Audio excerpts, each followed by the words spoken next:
Welcome to Under the Shell, presented by Terrapin Sports Central. This week, we sit down with head coach of the women's soccer team, Meghan Ryan Nemzer. I'm Brendan Weissel. Sam Jane. Michael Big Mike Howes. And this is Under the Shell. Well, we're pleased to welcome on Coach Nemzer to the program, head coach of the women's soccer team.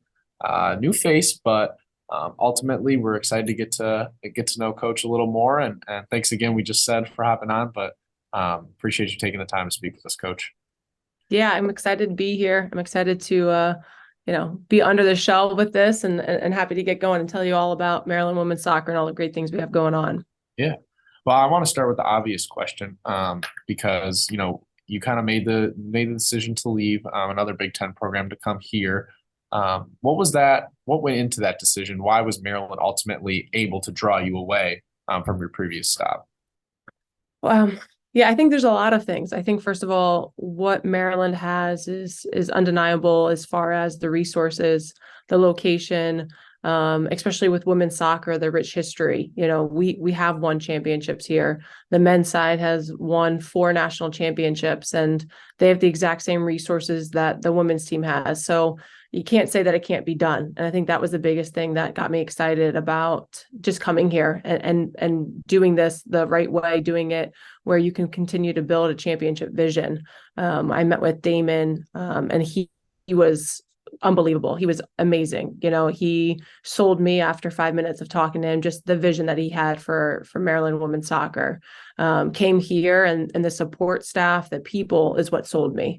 I always say it's the people that make your memories, and not so much a tree or a building. And the people came here, I came here and I met the people, and they absolutely are all in on Maryland women's soccer. And I grew up here. I was a 9-year-old ball girl when they were competing for championships. And I still remember them dogpiling after winning a big game. And that's where I fell in love with the game when I was 9 years old. And I saw these, amazing young women on the field and being dominant and pushing themselves, pushing their limits. And that was something that I really wanted to be part of. And ultimately came full circle when they asked me to be the head coach here. Being at Rutgers for over 10 years, being an associate head coach for the last 8 while bringing out one of the best defenses in the country, what did you learn from your experiences there? I learned a lot. Obviously, that was my home for several years, and they joked that I was becoming a Jersey girl. So, but I think the biggest thing that I learned is that the expectations can't change. The expectations, whether it's on the field, off the field, need to be very high. And if you continue to support your student athletes and demand more, typically they want to meet them. And that's where I feel like I fell in love with the developing of the student athletes and ultimately having amazing relationships. I think if I could take one thing away that I still use every single day is building relationships with my players. If they understand that I care about them and they understand that, there's a reason why I expect 10 out of 10 on the field is because I care about them and I want them to meet their goals and their expectations. I think it goes a lot further. But the relationship for me is really, really important. You talked a little bit about, Damon Evans kind of getting you to come here. On the flip side, I guess, what is your pitch to get players to come here? Obviously, a strong recruiting class going into next season and future years. So what's your pitch? Become Maryland legends. Come here, make a name for yourself instead of going to a program that might be already there or just being a part of it. Be the forefront, and bet on yourself. I think that's the biggest thing that I ask recruits is do you bet on yourself? If you bet on yourself, we have all the resources here. We have the program changers that are here. We have the resources. We have the coaching staff that is all in. Are you all in on Maryland? And if that answer is yes, then we have a spot for you. But, if you're going to do this, you have 4 years to do it. Make a name for yourself. Come in here and change the program and be a dominant name in this program and leave a legacy. I remember when you guys won, I think it was the first Big Ten game, in 2 seasons. It was 0-16, something not very good, but you won the first conference game. And I remember players saying, we celebrated like it was the World Cup. Has it been hard for you as a coach because you come from a program with success and, being around women's soccer for so long, to kind of have players realize, okay, that's great, we got the win, but ultimately we're not even close to where we want to get to. How do you balance that idea of, making sure that they understand that it's not nearly acceptable to have one win, you know what I mean? Versus, okay, well, they did get their first win in a while. Yeah, I mean, the biggest thing that we've been talking about is trust the process, and it's not so much about the destination right now. It's about the day to day and becoming 1% better. And I was extremely excited that they got excited, about that win. But at the end of the day, we need to continue to have a championship mindset. And that's what we've been talking about this spring is what does a championship mindset look like? We spent a lot of time off the field describing what it looks like, describing what it doesn't look like. And I give all the credit to the program, the captains, the leaders in this class, because it has been a lot of time. But really understanding that, it's not going to be perfect every single day, but our effort, our attitude, our resiliency, our competitive edge needs to be perfect if we want to compete. And everyone says they want to compete for championships. Everyone says they want to win championships, but it's the day-to-day details that are going to get us there. So we continuously talk about trusting the process. And every day we talk about evaluating ourselves. Did we get 1% better? And be intentional about that. So that's what I've really focused on with them is that, it's great that we're getting better, but if it's only 2 out of 10 times, we're not going to be even an average team. 10 out of 10, that's the expectation. If we're 9 out of 10, that's pretty good. But 2 out of 10, 3 out of 10, that's not acceptable. You got to be a program changer. That's what they signed up to be. And we need to make sure that we're 10 out of 10 every single day. Sam talked about the Big Ten win. That was the first win since 2019. When you get hired into a program that was struggling in the past, what are your first steps as a head coach to kind of start that new rebuild process for the program? I talked about it, the first day that I got here, and it is recruiting. It is the culture. Those are the two things that for me are musts that I am very intentional about. Every day we're talking about culture, and it goes back once again. We've been using that word, that championship mindset, and also the recruiting pipeline in this area is unbelievable. If we keep the best kids home from the DMV area, but now you get to sprinkle in Pennsylvania, New Jersey, Delaware. I just think, looking at that, and I've been very fortunate to get some key players, from Georgia, from a couple other states around this area. But I think it speaks volumes about this area. It speaks volumes that you have DC right next door to us. We have Baltimore. And I think that there's a lot of things here that we have to offer that other schools don't. So I definitely use that in the recruiting pitch as well. But it starts with the recruiting. It starts with players that, they might be young coming in, but I always talk about the soccer ball doesn't know how old you are. It's your experiences. It's, them competing in championship games.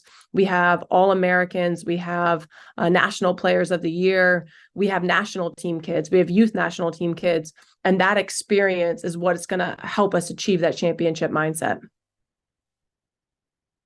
I know that you also coach some like club and academy level teams for like teenagers. I know it's like 14ish to 18. How do you use some of that experience once you took over ahead of a college program and also when you were assistant at Rutgers? Yeah, I think development, that's the biggest thing is that, when you're with an academy team, you're teaching the fundamentals, whether it's technical, tactical, physical, mental side of it. And I really have used what I did and that piece of it to almost like start my evaluation process to see where my players were currently. So I did use that to sort of lean on. But I think once again, it's like you have to be able to reach every player, and I always talk about there's personality coaches or there's ego coaches. For me, I believe I'm a personality coach. I need to make sure I'm reaching every player, and maybe because I explain it one way, it might get to you, but it might not get to somebody else. So how do I adjust my personality? How do I adjust my approach so that way you understand it? And that's something that I definitely learned coaching on the youth side is that not everyone's going to get it on the first try. Okay, so let me explain it another way. Let me try another way. And that definitely has helped me in my coaching career. What would you say has been the biggest challenge since you got to Marion? Like, take us through an anecdote or a story where you were kind of just like, what? Like, I mean, I'm sure coaches it's your first time head coach, there's so many things that we've heard from coaches about when they first they're like, I had no idea I even had to deal with this. What stories do you have from that side of where you're just like, this is kind of crazy. Like, this is overwhelming. I have no idea why I didn't even sign up for this. I don't know if it's so much on other people. I think it was me. I remember like my first meeting with them. And for so long, I was an associate head coach, and I was very fortunate that I was involved with every decision at my prior school, like head coaches meetings. I went to everything. But I remember sitting down like the second day in the VTH video room, and I'm sitting down and I'm like, man, when is this meeting going to get started? And my staff looked at me. They're like, Meg, you need to start it. I'm like, oh yeah, that's me. That's me. So I think me as like I was sort of comfortable, obviously, in my position as the associate head coach where, I was sort of behind the scenes with the decisions, but I think being the forefront of the voice and, everything I say matters, everything I do matters, everything I do in front of the team that definitely takes on life. So I think that was the biggest change for me is like, it sounds simple, but just like literally starting every meeting, ending every meeting. What was my message? What was my message to be intentional to make sure that everyone's on par? But those little details for me, I feel like I'm in a lot more meetings right now than I ever have been. I think that's the biggest difference of being a head coach. Assistant coaches get to be out on the field a little bit more. So I'm jealous with that because I love being out on the pitch. But I think that was the biggest like aha moment for me. I'm like, oh wow, I am starting and ending everything. My message is coming from me. So I think that was the biggest adjustment for me. I think it was like 19 new players that you brought in, 10 transfers. Was that a purposeful decision by you to kind of reset the program? And were those some tough conversations that you had to have with maybe returning players? Yeah. I was intentional about that because I did know obviously the ins and outs of Maryland women's soccer. I was in charge of scouting and and nothing against anybody, but I just knew sort of my style was going to be different. I think that's what makes every coach different. And it doesn't make them, a bad player doesn't make me a bad coach. I just think like our styles are a tad bit different. So I was intentional about bringing in 19 new faces. I knew that I was going to be able to get my type of players in. And I sort of needed that stopgap to have enough for last season. I think the players that we got in did an unbelievable job. They bought into the process. They brought into, once again, trusting the process and getting better. And we did get better last year. We got better on the field, but also culturally too, of having that championship mindset. But I'm excited about the 23 class that I have coming in. Really excited about the 24s that are coming in as well. And we're getting a lot of attention from future 25. So I'm excited about the future classes that are coming to Maryland. Yeah, kind of touching on that recruiting class. I checked today, you guys have 2 top 60 prospects and a top 25 goalie coming in. Can you kind of talk about this great recruiting class you brought in for next year and what the future has in store for the program with these new faces? Yeah, you're gonna see a team that is competitive, that hates losing, and that's something that I speak about a lot. And it's like when I ask recruits, do you love winning or do you hate losing? For me, I hate losing. I think there's a big difference with that piece of it. So you're going to see a class of players on the field that are ultra competitive, but also have Maryland pride. And that to me was massive. I wanted to make sure that these players wanted to come to Maryland, that we weren't a backup school, and that they were excited to become a Maryland legend. And that's what I kept talking about in the recruiting process, is that if you feel like this is home, then we need to make this happen, because I feel like at the end of the day, this recruiting class does have some power behind it. And that definitely helped with other recruits in the future too. But the biggest thing I spoke about was Maryland pride. You got to have Maryland pride. If you don't have Maryland pride, I don't want you here. At the end of the day, you need to come in here and you got to recognize that you're playing for something bigger than just yourself. And we've done a really good job, I believe, my coaching staff of bringing back the alumni. Bringing back the first coach, Hans. Hans actually just came to our training 2 days ago and he spoke to the team. And that to me is really, really important because once again, there's so much of a history in here. And I think that's the biggest thing is like, you don't know where you're going unless you know where you came from. And we have a really rich history, so it can be done. But I spoke about that with the recruits during the recruiting process, is that we are not anybody's backup school. You want to come in here and make a name for yourself, this is where you need to be. Would you say that you recruit freshmen different than you recruit transfers? Yeah. I mean, the recruiting process is completely different. I just had somebody, which I'm sure you saw, but Eden White, Santa Clara transfer, played center back and won a national championship. I mean, how many players get to say they won an NCAA college championship? And I think that her experience is invaluable of that back line, because we do have some young players, our experience, but I think to have a leader, especially in that center back position, is phenomenal. But she came on the recruiting process and didn't bring her mom or dad, and just sort of, it was definitely a different type of recruiting visit than what you do with, juniors in high school. So it's definitely a different type of recruiting process with that. But once again, I give the credit to University of Maryland. I mean, the academics, I don't have to sell anything on University of Maryland, the location, what you can do while you're here, but more importantly, the success that you have afterwards. We're a high rate, whether it's, in whatever field you choose to be in, because of the location that we have. So it's definitely different. But Maryland, definitely the name of it, the campus, the academics, the resources help that.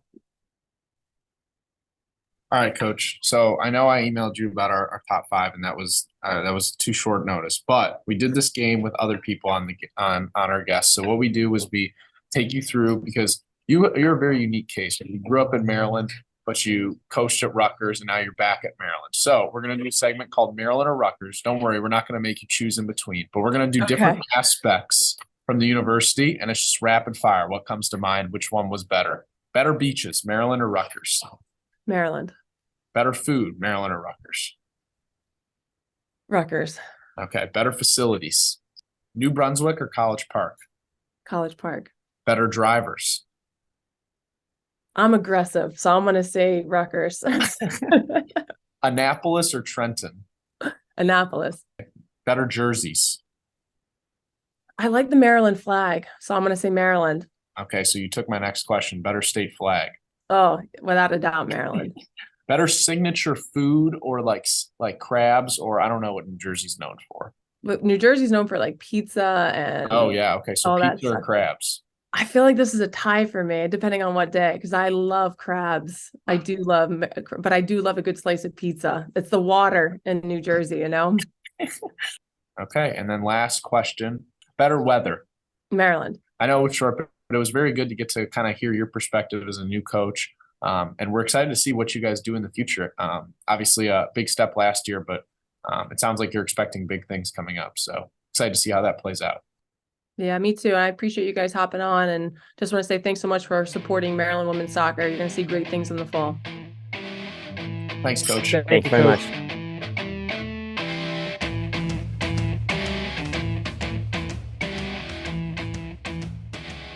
We're back. We're not talking NIL. We hope you enjoyed the episode. Put a lot of hard work into it, but we're back to your regularly scheduled program. Just had an interview, and now talking about Maryland athletics. Yeah, one of our favorite things to do. It's good to be back in the lab cooking. Same as always with the hard work. And we hope you guys enjoyed this episode just as much as you enjoyed the other ones. But yeah, lots of Maryland sports to talk about. We're kind of heading into the final stretch here, Brendan and Mike. So what have you guys seen? We can start with the most impressive team probably from the weekend, and that was the baseball team, who just scored a ridiculous amount of runs. We're recording Tuesday night. Mike, what happened against the Retrievers, and what happened this past weekend? So the second inning lasts about, I'd say, 45 minutes. The Terps put up a record-breaking 17 runs. That's the most in program history in that inning. And then they ended up winning the game 24-11, and they got called off at the end of the seventh inning. I guess the UMBC coach had enough. Just kind of quit. It's kind of crazy you can do that. So they are on a 3-game winning streak, and they have a big series coming up this weekend against Indiana. Maryland is second in the Big Ten right now, trailing only Indiana. So this is huge with big postseason implications. Yeah, I want to ask you a little bit about that series, because I think that's one of the more interesting storylines that could come out of this weekend. It's kind of the clash for the Big Ten, and we've seen Maryland struggle with the midweeks, but the weekend series, they've generally been pretty good, Mike. What's been the biggest difference for that? I know it's been mostly the pitching, take us through a little bit of what you've seen when you looked at the data. Weekend series, they are very good. They've won 19 straight Big Ten series now, trailing all the way back to 2021. So they have a pretty good track record as of recently. The thing about weekend series, I would say, is just the pitching rotation. You have a solid Friday night guy in Jason Savicule. You can depend on him. And then for Saturdays, you got Nick Dean. Now, Nick Dean, he did not play last Saturday. They had their usual Sunday starter, Kyle McCoy, come in and start that Saturday game. But you have a solid Saturday starter in Nick Dean, and then you have the freshman McCoy on Sundays, who we know can put up great performances, especially with that one hit, I believe, 8-inning performance against Iowa. So I really think it just comes down to the pitching. A big storyline to watch out, though, is Nick LaRusso's health. He did not play tonight against UMBC. And, of course, he is the home run leader in the Big Ten currently. So that would be a huge loss for the Terps heading into this Giants series. Yeah, I think when you look at the pitching, it's really just comes down to they only have 3 arms they can really trust. Obviously, McCoy, Savicule, and Dean, but they haven't really been able to discover that 4th arm, and I think that's kind of hurting them. But the good news is once you get to postseason play, that doesn't play as much of a role. You can kind of rely on those guys. Indiana this week, it's going to be a test for that pitching. 3 guys in the top 10 for Big Ten average. You have Brock Tibbetts. Then alongside you have Devin Taylor and Philip Glasser. Sorry if I mispronounced any of those, but Indiana, very solid squad. I mean, they rank in the top 5 in both offense and defense, or offense and pitching. And do you know where Maryland ranks pitching-wise with ERA? Yeah, I actually do, because I have it pulled up. They're second to last in the Big Ten, which is crazy to think that the team that's second in the Big Ten has the second worst pitching. It just shows how good their offense has been. But their offense is 6th in the Big Ten, so they just have some sort of mojo, huh, Mike? Well, they average the second most runs per game. It's the average is low. The batting average is low. They're one of the best power hitting teams. They have the most home runs and they have the best slugging percentage. So I really think that ranking of like how good their offense is just kind of skewed with that batting average. I feel like it's got to be a little bit in part because they're getting so many at bats that batting average is maybe dropping a little bit. But big picture, when you look at this team, Brendan, do you see maybe this is a team, they're not going to host a regional most likely, Mike, we've kind of determined, right? But do you think they could make some noise in the postseason with kind of those bats? What do you think could maybe lead to them shooting up and maybe advancing through a regional? I mean, any team that hasn't lost a Big Ten series in 700 plus days is going to be a team that can make some noise. But I think, like you said, you're not going to host a regional. And so I think that doesn't really mean that much at the end of the day, because, how much does, yeah, you'd like to be home. You'd like to have home cooking. But at the end of the day, like, they lost one last year and they hosted. Absolutely. And like baseball, the tournament's being played when most students are out. Like, I don't know how much of an impact home has in terms of a fan perspective. But I do think the point I'm making here is that I think they can maybe win a couple games and maybe get out of the first round, kind of the pool play. But I don't see anything past that. What about you, Mike? What do you look at this team? What's their ceiling and maybe what could happen with the floor? So D1 Baseball released projections the other week for postseason play, the NCAA tournament, and Maryland was projected to be a 3 seed. So they are currently, according to D1 Baseball, of course, they don't actually do the seeding and all that, but they are projected to make the tournament. Yeah, no, obviously, I think that the tournament is kind of the floor at this point, right? Like, they're not going to miss the tournament, we would think. The goal is making a super regional. And how likely is that, would you say? It all depends on the pitching, really, because the offense is going to be there. That but is the pitching going to show up? Because there's been games where Savicule throws a dud. There's, Kyle McCoy hasn't. He's a freshman. He's a freshman. There's been games where he has struggled. Yeah. So you just don't know if the pitching will be there. Yeah, I think that this series is going to tell us a lot about this team and kind of the resolve they have. When you look at maybe if they can make another back-to-back Big Ten championship run this weekend, we'll have a lot to say about They only trail Indiana by 1 conference win right now. Yeah. So it really is make or break this series. Yeah, you cannot, if you're Maryland, you cannot lose this series if you want to kind of, because this is the only time you're going to play Indiana. If you're Maryland on the road at Bloomington, if they take 2 out of 3, I think that the Big Ten hopes are looking really, really solid for this team. Team, on the other hand, maybe continuing to kind of hang around. They're also a little bit on the bubble. That's a softball squad. Lost 2 of 3 this past weekend against Penn State. The offense, guys, it just continues to struggle. They really can't seem to get anything going. Courtney Weiss has been a beast these past couple weeks, but they've really struggled. Penn State, they scored 2 runs, 2 runs, and 1 run. It's not good. And they really just, the at-bats have looked bad. It's not even like they're failing to cash in on runs. They just look sloppy. I feel like this is maybe the 3rd or 4th week in a row we've been back here and, gone to look over the final scores, and it's like, wow, like less than like 7 combined. The pitching's there. Games. The pitching is there. This is 2 of the strongest, 1-2 punches in the entire country. You have a great closer in Kira Butcher who leads the nation in saves as a freshman. This is a squad that really, I think, when you look at it's almost the opposite of the baseball team. They have the ability to win tight, low-scoring games, but the power in the lineup is just so lacking. Other than Amelia Leck, this team doesn't have any sort of power output, and I think that that's really, really hurting them. On the other hand, I would still say they're on the right side of the bubble right now, just because last year 7 Big Ten teams made it. They currently sit with a decent record in the league. So I think that they're kind of on the fringe. It'll be interesting to see what type of seeding they're looking at. You know what I was thinking about earlier? It's a weird comp, but the softball team kind of reminds me of the wrestling team, where they're great non-conference, but once conference play comes, they start to struggle. Like if you take out their conference record, the softball team is 24-5. That's very good. However, in conference, they're 7-10. Yeah. What's interesting, though, is they beat good teams in out-of-conference play. They beat the number 3 team in the country, Oklahoma State, and Oregon, who's now like 16th in the country, was then 22. Really, I just think it's been the offense that's just tailed off. Clearly, there's been some sort of scouting that's been done on these hitters because, the numbers have dropped off substantially. And I think also when you look at this team, they really have struggled in close games. I wrote a piece for the Diamondback, if you want to check it out, self-plug, about the struggles in late games and how it's impacted their tournament hopes. And Brendan, I know that they're kind of sitting on the fringe. Where do you see them maybe at this point?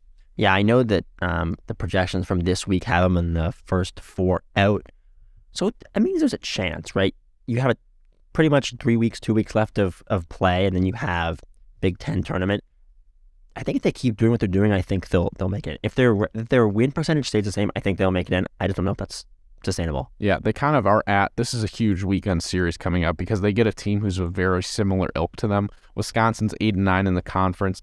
They're 23-18 overall. So I think that this series, when you look at it, it's so important for them to be able to have a big weekend. Yeah, and Wisconsin's on the last 4 in right now. Yeah. There doesn't get a bigger series than playing the team that holds your last spot. Right. Big Ten tournament-wise, how far do you think they go? That's a tough question because it's almost like basketball this year. I know we're making all the weird comps to other sports, but Northwestern is such an elite team. They're 15-2 this year. They're so far above the rest, like almost how Purdue was. And then every other team is almost like clumped together in that like 10-7, 8-9, 7-10 win range, where it's almost like any team could kind of escape out of there. I see them maybe getting to the semifinals as a ceiling. The floor getting bounced in the first round because the pitching is so bad. It's softball. It's a 1-game series. This isn't really like any other, baseball, softball format where it's 1 game, win or lose, you're out. Anything can kind of happen. The strong pitching gives them a chance, though. That's the thing. The thing with strong pitching is if you let up, very, very few runs like they happen the entire season, you give your team a chance in every single game. Where the opposite is, if you have an incredible offense who's going to score 15 runs a game, the defense could always let up. If you're letting up 2 runs a game, you don't need that much to go right for you to win a game. You need some good bounces, and you need to just put the ball in play. So that's the question I would pose to you guys as we kind of wrap up this Diamond segment. Would you rather look at the overall from the baseball side with the very strong offense and maybe the weaker pitching? Good question. Or the softball side where the offense has been so porous, but the pitching, you can count on 2 seniors to be able to provide for you? Mike, I'll have you start. Offense wins games. The reason you play games is scoring the defense points. wins championships. That is true. So you lie on the baseball side. If you want to win a game, you want to score more runs. And, the baseball team can do that. The softball team has struggled at the same time, though. Like you said, defense wins championships. If you can hold the team, even while your offense struggles, if you can hold that other team, you'll win. So it's a good question. Brendan, I turn to you. It's hard to say. I'm going to go with softball because offense wins games, defense wins championships, and defense, I think, on a small scale can win you games. I agree. You look at this weekend, right? 2-3 lost, 2-1 win, 1-2 loss.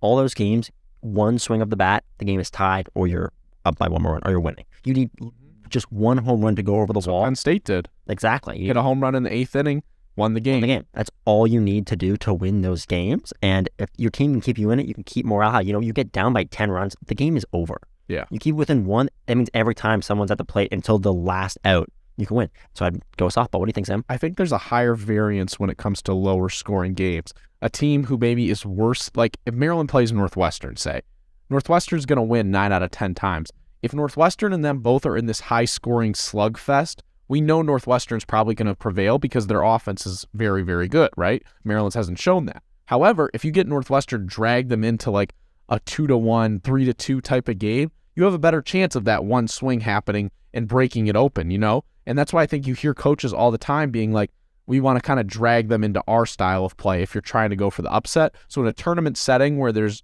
singular games, singular elimination, I would kind of lean on the strong pitching side as we head into tournament play. But each team has very unique styles. I'm very interested to see big weekends for both teams, guys. So we kind of parlay that into another big weekend. We got tournament play. Mike? So shifting the focus to a team Brendan said had the biggest chance to win a championship this spring. However, they've lost back-to-back games now against ranked Big Ten opponents heading into this weekend's Big Ten tournament. Brendan, what is going on with the women's lacrosse team? If you once again look at the landscape, I don't think with the information I had present to me at the time, I would have made a different prediction. But scored the past two games, lost to Penn State 7-12, and then lost to Northwestern 6-13. Got outscored by 13-25. Both those games, Sam, very ugly. Both those games looked flat, and they just got absolutely dominated on pretty much every account. On shooting, on ground ball controls, on face-offs. It just wasn't pretty. Penn State game, they were in it to the third quarter, cut it to 2 late in the middle of fourth, but at the end of the day, just couldn't get the job done, and they just didn't have any momentum. Like, they'd win a face-off, go take a not ideal shot and then lose momentum, and then Penn State was able to just run the clock out. You come out slow again, you come out not scoring. I mean, Northwestern. They were down 3-0 in the beginning, tied it at half, heading into 4-4 at half. And then I think what really changed was the offense just really struggled. I mean, when you look at Maryland's offense throughout the whole year, the attack has been so inconsistent. I know Eli Cohen did a piece talking about how the offense it's been really hot at times, and also it's just been very, very enigmatic almost. The highs are very high, the lows are very low. When you look at the second half of Northwestern, that was the low point. Maryland only had 18 total shot attempts in the second half, while Northwestern had 34. The goalie, Emily Sterling, had a great game. She held the Wildcats to a 38.2% shooting percentage, which was their lowest of the season. Credit to Elon. That's what I was about to say. I mean, it has not been Emily Sterling. Sterling's been amazing. The thing is that their offense is just not been good enough. And Missy they want to talk about Kathy Reese. Yeah, Kathy Reese wants to talk about the balance attack. That's all I've heard from what people have been saying. What I've read is she wants the very balanced attack, and they have some great players. I mean, obviously Corey Edmondson's good, Emily Bosco's great, but they really have not been able to kind of put it together. And I think that's been kind of the biggest detriment to this team, is that the inconsistency has really plagued them. Yeah, you talked about Emily Sterling and trying to get that save percentage up at 500 in the Northwestern game, and Kathy Reese said that's the mark. If you're above that, or at or above that, then you give your offense a good chance to win the game. 6 goals is not a chance to win the game. No, the offense just is not good enough at this point. And so as we head into the Big Ten tournament, where they're going to play Ohio State, who they dominated, Ohio State's winless in Big Ten play. That should be an easy win for the Terps. It's a good draw. But then you kind of look at the next round, and it's going to be tough. The semifinals and championship, the Big Ten is loaded. Obviously, Penn State, Northwestern, who they lost to. This is going to be a really tough road if they want to get back to the championship game. What do you guys see? John Hopkins, another strong team. What do you see from this lacrosse team? Do you think they can get back to maybe kind of finding that groove again, Mike? What's the projection for this squad here heading into tournament play? The episode before the NIL episode, we were talking about how the team had not faced opponents like the upcoming stretch with Penn State and then number 2 Northwestern. Maybe after they face that tough competition, they're going to be more prepared for it coming into the Big Ten tournament, coming into the NCAA tournament. So maybe that's all they needed, you know? Yeah, I think that's something interesting. John Hopkins is the likely draw, Brendan, if they were able to defeat Ohio State. How do you see that game going? And then how do you see a potential rematch versus Northwestern? Yeah, I mean, we talk about all this, but I still think they'll get to the championship, the Big Ten championship. And here's why. Absolutely destroyed Ohio State earlier in the year. It's another home game. I see, like you said, Sam, an easy win. Then Johns Hopkins versus Rutgers. Maryland has never lost to Johns Hopkins in women's lacrosse. Count that as a win. And then you get to the championship. Yeah. So and you're looking at the number 2 seed in the Big Ten. Still a very, very solid team. The thing is we talk about it all the time, right? Like we're stacking it based off what the program success is. So for a lot of other teams, this is, an elite year that, wow, they had such a good season. But when you're looking at this team overall, it's hard to kind of say that they're maybe not having the type of season that they've had in the past. So I think that's something that we'll have to see pan out. And yeah, and that absolutely also goes for men's lacrosse. Had the big rivalry game this past weekend against Johns Hopkins. Great game. Came down to the end. Maryland had a chance with 20 seconds left, 10 seconds left. Scored. They were down 2. Scored. Won the faceoff. 20 seconds left. Bringing the ball down, passing around a little bit, and just threw the ball away. Yeah, it was. I think that John Hopkins, if you're Maryland, you cannot lose that game. You cannot allow them to come into CQ Stadium with the rivalry game, Big Ten championship on the line, and take that win. I mean, I think when you look at this team, it's really just they're playing. It almost feels like they're playing like everyone knows the weight of what they did last year is kind of on their shoulders. Now I know that's super narrative-y and probably isn't actually what's happening, but that's how it feels as an audience member when you watch this team. It feels like there's so much pressure to kind of replicate what they did last year, that it's almost hurting them this year because everyone is holding them to this ridiculously high standard and well-deserved. I mean, they've been one of the best program in the country for the past 5 years. But Mike, I mean, that's a lot of pressure to have to replicate year in and year out. Do you think that's maybe getting to the squad in the helmets? I think we also got to remember that their starting goalie has been out for the whole season. Yeah, but they've had that's been out for the whole year. I feel like you have to adjust at some point. That's a hard thing that, like, I don't know lacrosse that much, but I feel like the goalkeeper position has to be one of the most it is, but their front has been good. Rupel's been great, Brendan. I mean, what do you think? Do you think that that's something that they've kind of had to adjust? They've adjusted to, and we shouldn't really put much weight into it as we look at this season and grading it? I think he's been very good, but I do agree with Mike in the sense that you lose the centerpiece of your team, preseason All-American. Like, he's the team leader, right? Correct? Yeah, it's a tough person to go out, and I think if he doesn't go out, they probably don't lose to Johns Hopkins, and they probably don't lose to Notre Dame. Yeah, I mean, but who knows if he makes the save against Virginia? But I don't think you can save that or say that really because we don't know. I mean, he's injured. Injuries happen all the time. We don't, when we're looking at other teams, we don't say, oh, well, if they had this person, they would have been a great year. Like, you just kind of have to deal with it and move on. They've made the replacement. It's not like he was injured for one huge game. He's been out the whole year, basically. They've had to make this adjustment. I just think that it's not for John Tillman in that type of atmosphere.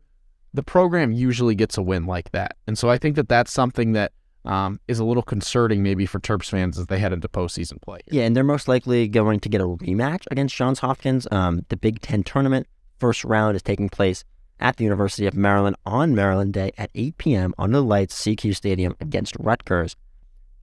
That's going to be another tough game. Yeah. Rutgers is a very strong opponent. Just beat them by 3. Rutgers, another ranked team, definitely going to make the NCAA tournament. The fact that the worst team in the Big Ten is ranked in the top 15 in the country is, it's ridiculous. And so I think Maryland will get that win. They're going to face Johns Hopkins. Johns Hopkins is hosting the Big Ten tournament. They're very loyal to the lacrosse team. That's their team. That's their team. It's their only D1 team, and so men's and women's. But it's going to be another tough game. And it's really hard to say when that game. Maryland's going to be fired up. You just lost the rivalry at home, but it's going to be tough. Yeah, I would agree. I think that it's going to be really hard to head into that type of snake pit atmosphere and pull out a win. So I'll pose another question to you, as I'm asking a lot of questions today. what do we see the ceiling as for both these teams? If I set the line at 4.5 wins combined for Big Ten tournament wins, will we go over or under? In the Big Ten tournament? Yeah. Under. Under. That means one of the teams has to win. Win, exactly. Oh, Yeah. Okay. So what if I change it to 3.5? Under. Oh, okay. So I would go over on 3.5. yeah, over. So Brendan, you think which team do you think gets bounced early? I think men's team loses to Johns Hopkins. Okay. So that's the And I think the women's team makes it to the final. That's 2 wins. That's 3 wins total. okay. So I think that's interesting. But do you see the women's team is still kind of having that higher ceiling that they can get to? Because I feel like the women's team is a little more. I know we just talked about their inconsistency. They, I feel like, are the safer team to when you look at it. The men's team, I feel like, has another gear that they can get to. It's just if they reach or not. I mean, when they've played the best teams in the country, they've competed. Virginia, they won. Notre Dame, it was triple overtime. Johns Hopkins, really good game. They have that gear. I just don't know if they can get it consistently. But if they get it for a stretch of games here, heading down the stretch, they could repeat. Yeah, absolutely. And I think it's something we just got to figure out. You gotta say Time will tell. And I think that time will tell. Saturday is going to be a busy day for Terps fans because holy moly, is there a lot happening. You got spring football, which is back. Woo, clapping up football season. Always on our mind here at Under the Shelf. Front of the show, Mike Loxley. Mike Loxley leads the Terp into their spring game. The question is, guys, will they have enough healthy offensive linemen that are still in the program to block for both teams? Because there's been 3 transfers out from that offensive line room, 2 projected starters. I think that's something that when you look at this team, that's a clear weakness. Talia is constantly scrambling already, but now even with more offensive linemen, Jalen Duncan leaving for the draft, your center leaves, your right guard leaves. That's something that I don't know. Are they going to be able to recover from that? Is that something that, is kind of going to be a linchpin for their season all year? That's definitely concern considering Talia's injury last year. Yeah. That is most definitely a concern that has to be looked at. I think that's something when you talk about Talia, is he going to get, pocket frantic because of the injury last year? This is his last year and, he's probably not trying to get injured. I'm not saying he's playing with the idea of injury in the back of your mind, but it's always going to be a part of your consciousness thinking, okay, I just tore my ACL last year or came close to it almost. With this offensive line, are they going to be able to hold up enough to be able to protect the Talia? I mean, he is a good quarterback at escaping pressure. We all know that. But if you're constantly getting wear down by edge rushers and interior pass rush, it's going to be tough for any quarterback to figure that out. Brendan, do you see that as being kind of the biggest weakness on this year's team? Unless the defense is a very different season from last year, Maryland will look very similar. So you think that the defense will ultimately hold them back? I mean, they do have some talent coming back, though. Jayshon Barnum, freshman All-American. You're bringing in a couple good transfers. I do think the defense could have a surprising year. I personally think the O-line is going to be the biggest detriment because I think when you look at Maryland, you think strong offense, right? The defense is always going to be kind of mediocre. We've talked about that. But if you take away what is their strength, their passing game, because the offensive line is so bad, I really think that could hurt them. So they really need to find some guys who can step up and protect for Talia, or else it could be a disaster. You didn't mention it, but it also affects Roman Hemby too. Yeah, that as well. And Hemby and Littleton are 2 of the Big Ten's best backs. So you really hope, as a Terps fan, that they're able to kind of find some holes. But the spring game will be good to see. And then the professional side of football, Maryland in the drafts. On how many people do you think from Maryland get drafted? Yeah, I think 5. And I actually have a little game for you guys. Oh, So- I didn't hear about this. Let's hear it. We're going to be doing. It's the thing I like to do. We're gonna go over unders on the pick that each Maryland player will be selected as. Winner gets a prize. Winner gets a prize. Okay, so I'm going to give it for 5 players, okay? We might do rounds for the later, because picks but for the earlier rounds, we're going to go. Okay, 21 and a half for Deontay Banks. I think he gets drafted under that, meaning he gets drafted before. Mike? So Over. Okay, so Mike thinks he gets selected after. We'll change it to, and Brendan thinks before. So that's a good start. Next, we're going to go Jacorian Bennett. Now, Jacorian is an interesting case because I think that he has one of the highest potentials as maybe a player, but we're going to go with round 5. Is he before or after that? before. Yeah, I was going to say before too. Okay, before. So both of you guys are going before on Jacorian in round 5. And I think Bennett maybe could be a very sneaky pick for an NFL team here. NFL teams love Maryland cornerbacks. Apparently they do. Okay, next we are going to go. This is an interesting one. Okay, Rakim Jarrett, pick number 200. So that would be like the 6th, 7th round. Maybe I'm biased. Before. Okay. Mike? I remember looking at one of the draft boards, and he was like in the 200s, pretty good. So I'm gonna say after. Okay. Yeah. In the Athletics' recent mock draft, Jarrett's one of the most interesting players because his range is so different. Mock drafts have him in the 3rd round. Mock drafts have him in the 7th round. So I think he's going to be a very interesting player. Okay, next up. You guys ready? Jalen Duncan, pick number 85. After.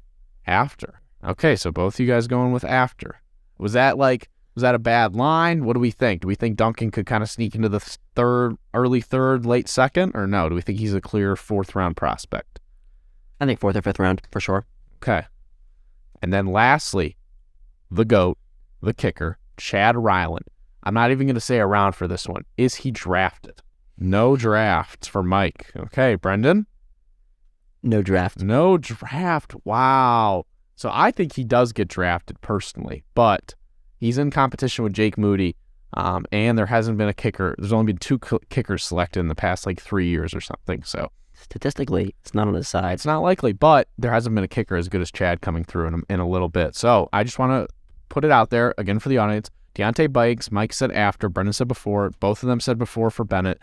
Mike said after for Jarrett. Brendan said before. Both of them said after for Jalen Duncan. And they both think that Chad Ryland will not be getting drafted. Now, this will be 5 players that will be selected most likely because I think Ryland will get picked.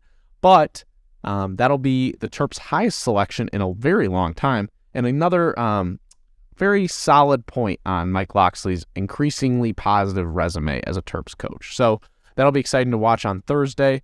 And we're going to see how it turns out. First round player probably in Deontay Biggs. I think he's kind of been a lock here for a little bit. Absolutely. All right, let's go into the draft. This week we're doing professional Terps. They could have played any professional. They had to compete in at least one professional game at some point in their lifetime, and they also had to attend the University of Maryland. That's right. Shall we get into it? Yes. What are the rules? So you only get one basketball player? One basketball, one football, and then you get one of each sport, basically. Can I get one men's and one women's? Yes. So, and this is their career as a pro. That's what we're going to judge it on, not their career at Maryland, okay? Just to clarify. Okay. So, who wants to start us off? Well, Mike, tell us the rankings from the past. Maybe that'll help dictate. All right, so rankings from the past. So the Animals draft, Sam won. The Road Trip Snacks draft, I won. The March Madness, it was what did we do? It was 3, right? Abby Myers won that one. Good for Abby. Coach Loxley won the Logos one. Okay. I don't have any.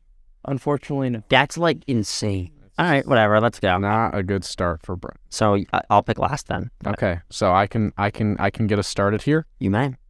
Okay, I'm going to take the obvious pick, Stephon Diggs, 1-1. Best Maryland player right now, probably up there as the best Maryland football player in a while. People know who he is. Love me some Stephon Diggs. Mike? I'm going to go Steve Francis, 3-time All-Star, slam dunk champion, rookie of the year, 18.1 points per game in his career. Yeah, good pick. I'm going to go with Kevin Herter. Wow, Kevin Herter. Interesting pick. I was one time in an elevator with him. Were you really? Yep. How did it go? Did you say hi? Of course. Next pick, I'm going to go with Fred Funk. Oh, drawing back from the terrific Terps, huh? Absolutely. Okay. Mike? I'm going to go Christy Tolliver. That's a good pick. Yeah. Very, very good pick. She's been in the WNBA for a while now, too. She's had a great career there. Yeah. Okay. Next pick for me, I'm going to go with Grace Baldson. Great, really good pick. Field hockey player. She's an Olympian. She's one of the best players in Maryland history. So I'll be taking her to represent me in the field hockey arena. And then for Maryland basketball, this is a hard one because when you look at, Maryland pro players, it's really tough to kind of figure it out. And I thought about Len Bias. I really did. Not a pro. Never was a pro. I know, but just when you think about it. But I'm actually going to get John Lucas. He was an elite point guard. And I just think he's going to be a solid pick for me. I am going to go Vernon Davis here for my football pick. Oh, interesting. I see Brendan grimacing right now. Did I take him off your board? No, Mike, because I made my board of only current players. Keep going. So Vernon Davis, one of the best tight end in program history. Good pick. It's a great pick. You? I guess this is a football pick. Maybe it's a lacrosse pick. Jared Bernhard. Whoa, good pick. So you can use him for lacrosse because you did football already, right? Or no, you haven't. Okay, so I'll use him for if you play lacrosse in Maryland, I'll use him. yeah, okay. Back to it. I'm going to go the look. No, And then no. football, I'm gonna take Matt Rambo because that's probably you're gonna take. So How did you know? because it was him or it was Wisnauskas, and so I just took a pick from you. All right. Well, then I am going to go baseball here. Charlie Keller, 5-time All-Star, Wow. 4-time World Series champion. Never watched him play. This was in the 1940s, but you know what? Wait, Charlie Keller? Are you serious? Yeah, It's what? my traffic terp. Oh! Stay tuned. Hold to that. Hold your horses. Okay, with my next pick, the baseball. I was honestly surprised at how much the baseball was lacking in terms of who some of the greater baseball players. Like you have, guys who are currently playing, but when I was looking at players, I had no idea who half of them were. So I'm going to take someone who I know, and that is Brandon Lau, player for the Rays. He's off to an incredible start this year, so I'm okay with that pick. And then I'm back up on the clock, and this is where it gets really interesting. Like when you look at Maryland as a whole, there's great lacrosse players, obviously, but I kind of wanted to, get away from that a little bit. I think that, I wanted to get someone who has really made an impact, and I'm going to take Ronaldo Nehemiah. That's my pick. That's my pick. He is in a retired American track and field, was ranked very highly over and over again, was number 1 in the world for 4 straight years. He's the first man to run the event in under 13 seconds, so I'll take Ronaldo as my pick. Crazy how much faster that event has gotten. What do you got, Mike? You guys have a bunch of great athletes, but you guys don't have a gold medal winner. I'm going to take Dominique Dawes, a gymnast. She won a 1996 gold medal in the Olympics. Get yourself an Olympian. There you That's go. good. I mean, I do agree with you that the Olympics are the pinnacle. Yeah, of athletics, I agree. I've taken only men, and so I'm going to take Diamond Miller. Oh, drawing back. I'm surprised. No Crystal Lane. I didn't take a football player, but Jared Bernhard is going to count a football player. Okay, I decided. that's fine.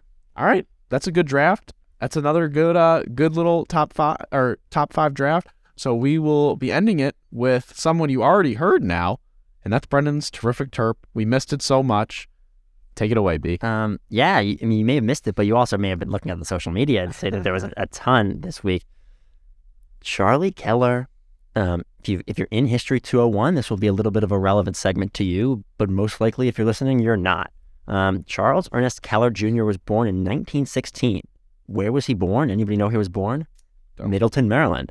What is Middleton, Maryland, maybe Middletown, Maryland known for? Farms. He grew up on a 140-acre farm. Each morning, Keller would wake up at 4 a.m. and help out on the farm, tend to the land, and milk the cows. His work out on the pasture helped to develop his muscular and athletic build. After school, Keller would play ball in the field and then run 2.5 miles home to the farm. He would then quickly change into his work clothes so his dad wouldn't know he'd been playing. Then the Depression struck. When he was 17, the Kellers lost their family farm and moved into town. This gave Keller the opportunity to develop his athletic skills. In addition to playing baseball, he was a guard on the basketball team, the leading offensive threat on the soccer team, and a runner on the track team. He threw down a 54-second 400 time to win the state meet. Aside from high school, Keller also played in the weekly Frederick County League, and by the time his senior season arrived, he was one of the leading batters in the country. Unfortunately, his senior season was cut short because he was stricken with appendicitis. When he arrived at Maryland, freshmen couldn't play varsity sports, so he played on the freshman baseball and basketball teams. By his sophomore year, Keller played not only those 2 sports, but he was also on the football team. He's 5'10", 190 pounds, so walking onto the football team was a no-brainer. But midway through the football season, he had an ankle injury that sidelined him, and he decided to throw all of that away to focus on baseball. And also a little bit of basketball. Played on the basketball team for all of his years at Maryland. And in a 1937 yearbook, they wrote that Keller was one of the most accurate pot shot artists from long range Marylanders have ever known. Keller was one of the lone consistent marksmen on the team and frequently sent long arches through the hoop to start an old line rally. Pretty impressive when they didn't have a 3-point line. Keller really shined in baseball. He finished his first 2 varsity seasons at Maryland, batting averages of .500 and .495. Wow. That's pretty dang good. Yeah, By 1936, Keller came back to campus for his senior year with an accepted offer to play for the New York Yankees. On the Yankees, he was praised for his ability to hit massive, wall-reaching fly balls and home runs, earning him the nickname King Kong. Keller was a 4-time World Series champion and 5-time All-Star, as Mike just said. In his 13-season career with the New York Yankees and the Detroit Tigers, Keller played over 1,170 games, 189 home runs, and 760 runs batted in. He was elected to the Frederick County and Maryland Sports Hall of Fame, the Kington Professional Baseball Hall of Fame, the International League Hall of Fame, the University of Maryland Hall of Fame in 1982. It's a lot of Hall of Fame. It's a lot of halls and it's a lot of fame. He was also had a brother, Harold Keller, who became a catcher with a very short stint for the Washington Senators. With all the money he received from all the different various baseball endeavors, he began a scholarship at the University of Maryland. Keller has many more stories about his sons, very big into horse racing. That's all we have time for today. Wow. What a time to connect a little bit of top 5 and a little bit of terrific Terp. It's really good. It's a really good time here at Under the Shell. Yeah, and it's baseball season, so another great job by Brendan. Listen to the NIL episode while you're at it. Go to any places you get your podcast, Apple, Spotify, wherever you may do so, and you can follow us on the socials at Under the Shell, Twitter, Instagram, wherever it may be. We appreciate you all for listening. It was another great episode. We'll be back next week. Have a good rest of your evening.